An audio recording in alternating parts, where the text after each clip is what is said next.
නිදහස් සිතුවිලි. Unbound thoughts. මිනිසාට මඟ පෙන්වන මැද. හොඳ නරක කියන්නේ මානව සමාජයේ පැරණිම මිනුම් දණ්ඩ දෙක. රටක් මනින්නෙත් සමාජයක් තේරුම් ගන්නත් පුද්ගලයෙක් විනිශ්චය කරන්නත් වෘත්තියක් සේවාවක් භාණ්ඩයක් වටිනාකම් දාන්නත් අපි අල්ලගන්නේ මේ නොපෙනෙන තරාදියමයි. එහෙත් එහි සීමාවන් දාන්නේ සත්‍ය නොව සමාජයයි. සමාජය කියන්නේ එක හඬක් නොව ආගමික හඬක්, රටක මතයක්, සංස්කෘතික සෙවණක් සහ ජනවර්ගයක මතයක් එකට මිශ්‍ර වූ අර්ථ ගොඩක්. වාණිජ ලෝකයේ හොඳ නරක ලාභයේ අගයෙන් මැනෙනවා. සමාජයේ ඒ සම්ප්‍රදායෙන් වෙනස් වෙනවා. කෙනෙකුට හොඳ යයි පෙනෙන දේ තවත් කෙනෙකුට නරක විය හැකියි.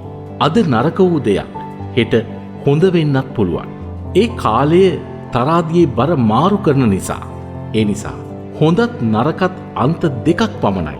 සත්‍ය නොව සාපේක්ෂ හැඟීම් ජීවිතේ ගලා යන්නේ ඒ දෙක අතර ඇති නිහඬ මැද භූමියක. එතන අධික හොඳත් නැහැ.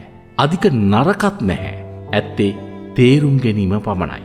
නරක අඩු කරගන්නත් හොඳ වැඩි කරගන්නත් මිනිසාට මඟ පෙන්වන්නේ අන්තයක් නොව මැදහත් බවයි.